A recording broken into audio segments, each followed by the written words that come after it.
Good day folks, Sean here from Air Photography. In today's video we're going to be doing an unboxing of the new Autel Evo Nano Plus. Autel has recently launched 4 new drones, the Nano series and the Light series, and each one of those series has 2 drones. For example, we have the Nano and we have the Nano Plus. Basically the difference with the Plus models is that it has a better camera, and we'll talk about the specs here in a minute. And of course then they have different packages.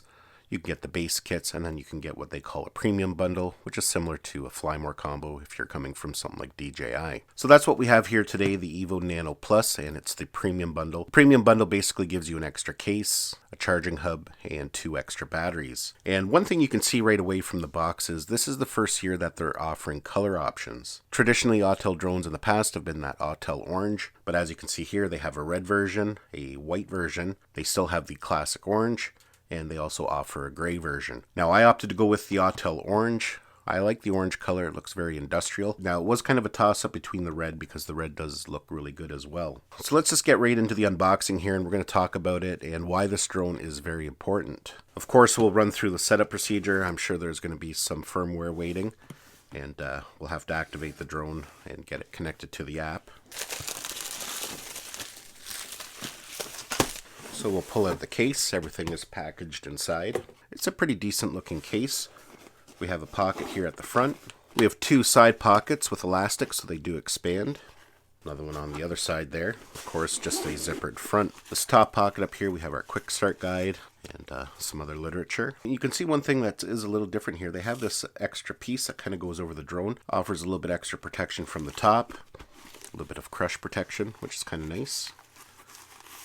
So let's go ahead here. We're going to pull the drone out, and I'm just going to set it aside. We'll take a closer look at it in a minute here. Let's go ahead first and we'll see what else comes inside the case. We have the controller, and like a lot of people have already stated, there is some weight to that, but not in a bad way. It just has a nice solid build to it. So again, we'll take a closer look at that here in a minute. We have our charging hub. As you can see here, pretty standard. We have a box of accessories. We'll open that up here in a second. And we have our 2 spare batteries. Now the Autel Nano series is rated to fly for 28 minutes, so that is respectable. It's not as much as obviously the new Mavic 3, but 28 minutes isn't too bad. And lastly, inside there we have our charging brick. Inside the accessory box we have a USB-C to USB-C cable. And then here we have the data cables that go to the controller from the smartphone. And what's new this year is this is the first time they're actually including a lightning connector. The original Evo, the Evo 2 series, they never came with a lightning connector. You always had to provide your own. I don't know if it was a licensing thing, but this year they finally included one, which is nice. And of course they have USB-C to micro USB, and they have USB-C to USB-C. You can see here we have spare propellers. In this little package here we have our control sticks for the controller, and we have some small screws for when you're replacing propellers. And lastly, a little screwdriver for replacing the propellers. So let's go ahead and we'll take a closer look at things. One of the biggest problems with Autel drones in the past is that their controller was not very good. When you're watching reviews of the Evo 2, the Evo 2 Pro, that was one of the complaints, including myself, that most people had with it. For the most part, the controller did work fine on it, but it just was not very comfortable to hold, just wasn't very intuitive. So with all that customer feedback, they did indeed redesign the controller. And these sticks are actually pretty beefy. And as you can see there, they are removable, but as many people have already pointed out, one kind of design flaw already with it is that there's nowhere to store the sticks when you remove them. And the sticks do have to come off when you do put it in the bag, so you do have to be very careful that you don't lose them. I've actually lost some control sticks in the past, because if you are taking them off and you happen to drop them down into some long grass, it can be really difficult to find. And there are no spares in the box, so you do have to take some precaution there. But yeah, the controller actually feels really nice. We'll do some more testing with it when we get out to fly it, but I'm pretty happy with that. On the front there we have a return to home button, we have a power button, pause button, some LEDs there below that. At the bottom there we have a USB-C, and there's a little charging icon behind it, so that's how we charge it up. And you can see there we have this other little opening shape of a USB-C connector, and some people have pointed out that's a good way to store the cable. When it comes out the back, you can put the other end in the front to keep it from dangling around. At the top here we have another USB-C port. That's where we connect it to our smartphone. We have a gimbal dial, a programmable function button that we can set to do various tasks, and we have a shutter and record button on the other side there. The data cable just plugs into that back USB port, and what people are talking about is you can actually just plug that in there like that for when you have it stored away in your camera bag. So now let's go ahead and we'll take a look at the drone here. And very small, seems to be well built, you know, for a mini drone. There's only certain types of material they can use to keep it under that 249 grams. And I think I did forget to mention that this is under 249 grams, which is extremely important in many countries, especially in countries like Canada here. In order to fly a drone, if it's over 250 grams, you have to have a drone pilot certificate. Now that pilot certificate's pretty easy to obtain. It's open book, and it's just multiple choice that you do online. But for some people, you know, it's not something that they're really wanting to do. On top of that, then you have to register it, and there's a lot of restrictions around drones. But with a drone that's 249 grams or under, you don't have to register it with Transport Canada, you don't have to have a pilot certificate, and on top of that, you can fly it in more places that you can a drone that's heavier. These sub 250 gram drones in Canada are not regulated like a regular drone. Basically, they give you suggestions and just mention, you know, don't do anything dangerous, don't hurt anybody, and don't be stupid. Now, you can't go and fly on a tarmac at an airport with this, but you know, you can fly within that bubble, which you can't with a larger drone. Got some stickers on it that we'll remove. As you can see here, they do have a little propeller guard holder. Keep everything, it'll keep everything tucked away when you have it stored in a camera bag. Now, as mentioned, this is a very important drone release just for the fact that it gives pilots, drone pilots, some of the features that they want in a sub 250 gram drone that just haven't been available. First of all, we have obstacle avoidance now. As you can see here, we have obstacle avoidance sensors at the front. We have 2 at the back, and we have 2 here at the bottom. It also offers tracking. Now, I don't think the tracking is quite available yet. It's going to be coming with a firmware update, but I could be wrong. They may have added it already. And it just gives us a lot of the intelligent flight modes that aren't available on something like the Mini 2. But what's most impressive about this drone is you can now have a sub 250 gram drone, but you don't have to give up on image quality. This is almost a 1-inch sensor. It's a 0.8 inch of a sensor, which is pretty incredible for a small drone like this. Now that's for the Nano Plus. If you do go with the regular Nano, it's going to have a 1/2-inch sensor, which is still pretty good. So yeah, it actually looks pretty good. It's about the size of a Mini. I'm going to do a comparison video here coming up probably in a couple days. We're going to be comparing it to the Mini, video quality, feature set. So keep an eye out for that. You can see the batteries load at the back there. And we will have to charge them up before we can update the firmware. Now let's go back to the specs of this drone because, like I mentioned, there's a lot of intelligent flight modes included this, including tracking. But another really interesting feature is Autel has something called Skylink. That's their version of OcuSync, if you're more familiar with that terminology from DJI. The Nano is rated to fly 10 kilometers, but what's really interesting about the Skylink is that when you're flying within 1 kilometer of the controller where you are, the downlink is at 2.7K, which is pretty unheard of. That's going to give you a nice quality feed, probably one of the best in the consumer drone market right now. When you fly over a kilometer, then it's going to go down to 1080, which is still really good.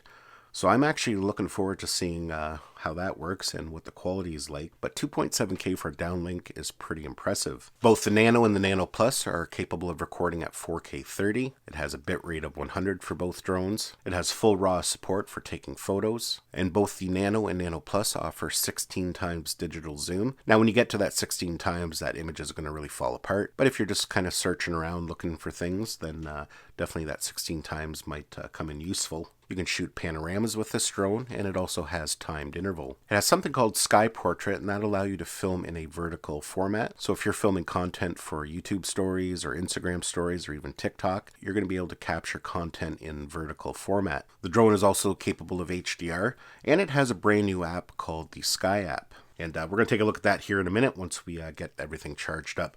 So I'm going to kind of pause the video for now. I'm going to get the drone charged up, and then we're going to fire it up. We're going to connect it to the Sky App. We're going to get the firmware updated, and then we're going to take a quick look at the Sky App and how it's laid out. So we've gone ahead and got everything charged up. We've got the controller charged up. We have 1 battery for the drone charged up.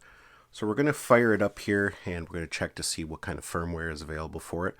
And as mentioned, we do have to activate it. I do believe this drone needs to be activated. So let's go ahead and we'll get that done now. Now, one thing I do want to mention, I forgot to mention at the beginning of this video, one appealing feature of all Autel drones is that they don't have full out geofencing. And I'm not sure about the Sky app, but with the Autel Explorer app for the Evo 2 Pro, It'll give you a warning when you're in a no-fly zone, but it will not prevent you from taking off. Unlike DJI drones that sometimes you're grounded depending where you are. Even if you have authorization to fly there, sometimes it can be difficult to take off. But Autel leaves that up to you, the responsibility up to you, whether you can fly at a location or not. And a lot of people do find that appealing. So let's go ahead here. We're going to get our phone mounted in the controller.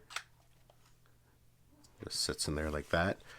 One thing I am noticing right away, it does feel a little top heavy once the phone is installed, but nothing too extreme, but something to make note of. Of course, we'll plug in the data cable, and I've already gone ahead and downloaded the Autel Sky App. With the Autel drones, it's just one single long press, and again, long press for the drone.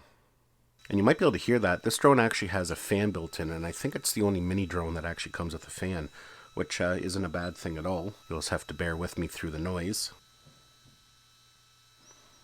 So you can see right away it's come up that we have to activate the Evo light, and we have a firmware update. But let's go ahead and we'll activate the drone first. So I'm going to hit cancel for the firmware update. So it's now activated, and it's asking us if we want to purchase the Autel Care. I'm going to go ahead and skip that for now. We'll go back and we'll get that firmware updated. So we'll hit upgrade. And there you can see it gives us a list of what it's upgrading. So we'll just go ahead and we'll let it do its thing. So you can see there we got a confirmation that the upgrade has been successful, and it took approximately about 10 minutes. So we'll just hit acknowledge, and that should be it. This drone should be ready to fly. Now, if this is going to be your first drone, I do highly recommend doing all your calibrations before you go out to fly for the first time. It's a good idea to calibrate the controller, perhaps the gimbal, definitely the IMU, and the compass. So let's just go in and we'll take a quick look at the Sky app. And basically it's like the Fly app for DJI drones. It's a new version that they have. It's a little bit simpler and not so overwhelming for new pilots. Now I'm indoors here, so I'm not going to be able to connect to GPS. Now when you are flying, one thing I do want to show you here, you can actually swipe up. You can see you can just get a nice FPV feed. And then when you want to see your telemetry, you can just pull down again. Over on the very side here, you can see this is how we switch to all our different modes. And let's start. You can see we have quick shots, and we have different quick shots we can do. We have flick, fadeaway, rocket, and orbit. And then we have portrait mode, as mentioned, where if you want to film a portrait style video, you can do so. We have photo. We have video mode. You can see here we can also film hyperlapses with this drone, which is pretty incredible. If you're coming from something like the Mini 2, you're actually able to film a hyperlapse now. And of course we have panel, all different panels we can capture. And then we have pro mode, and that's where if you want to go in and do all your own settings, set your white balance, ISO, and different things like that, you can do so there. We have our settings button here at the top, so whatever mode you're in, let's go to video to demonstrate that. We can click on that, and that's where we set all our settings, change our resolution. And one thing that a lot of people have already pointed out, right now you're only able to film 30 frames per second. I know a lot of people like to film at 24 frames per second, but you're not able to on the Nano as of yet. That is something that may come with a firmware update. Other than that, we have some of our battery information at the top, GPS strength. All our flight telemetry is in this circle here. That's kind of their version of a compass. You can see when the drone's up in the air, it'll show you what the angle it's at, and it gives you your distance and height. We have our takeoff button, and then we have a meter there that shows us the angle of the gimbal. As you can see, as I turn it down, that adjusts accordingly. And at the very top here, that's how we change our flight speed. Now they have what's called smooth, regular, and sport. So right now it's in smooth mode. That's kind of like cine mode for the DJI drones. We have our standard mode, and you'll notice here when we put it into sport mode, it's going to give us a warning there that obstacle avoidance is not available. At the top right, you can see that's our obstacle avoidance. You can see it's green, meaning that obstacle avoidance is enabled. We can turn that off just by clicking on it, and that can come in handy if the obstacle avoidance is kind of interfering with a shot you're trying to get. Say you want to get in nice and close to something, you can turn it off if need be. And then of course we have our settings here. We can set all our altitude and distance limits, update our home point, do our calibrations. You can see here we can check out our battery information, set our critical low battery warning and our low battery warning, and some other settings that we can adjust. Locate my drone if you happen to lose your drone. Some advanced settings there. If we go to the control tab, you can see we can set it to metric or imperial. You can set your stick mode. If we go over to flight mode, you can see we have some adjustments for the gimbal, so you're able to fine-tune that to your liking. You can see here we can also customize that function button. We can calibrate the RC, set our gimbal parameters, gimbal calibration, and we can recenter the gimbal. If we go to camera, we can format the memory card. And this one, I forgot to mention as well, this is an interesting feature. You can enable audio recording while you're filming. So it's going to use the microphones on your phone to embed into the video. I'm not quite sure how that works. It is something we will be testing out. But definitely a nice feature if you want to do some commentary or capture some of the ambient sound around you. Sometimes that's kind of a nice feature. Of course, we have grid lines we can enable. And here we can set all our photo parameters. You can see we have JPEG, RAW, and JPEG. For hyperlapses, you can see we can set it to JPEG RAW or video only. Panos, we can do JPEG or RAW. For video encoding, we can do the H.264 or H.265. Download size, I'm not quite sure what that is, but one other interesting feature that this drone has is when you're done flying, all you have to do is bring the drone close to the controller and it will automatically download all the content. So that's something we're going to take a look at here. Maybe not in this video, but we'll test that out in another video. We have the option to turn on defogging and of course overexposed warning there, and we can reset the camera. So yeah, it's pretty well organized, and you know, it's just one of those things that already feels familiar. So yeah, that is the new Autel Evo Nano Plus.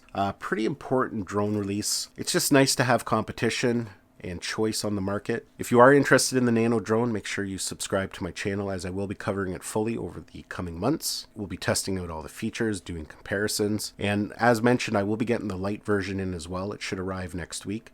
So of course, again, we'll be doing some comparisons. We'll test it out to perhaps help you decide which drone is right for you. I want to thank you for watching. Give this video a thumbs up if you enjoyed it and got some value out of it. It's always greatly appreciated. Don't forget to subscribe to my channel so you don't miss any of our upcoming videos. And we'll see you in the next one.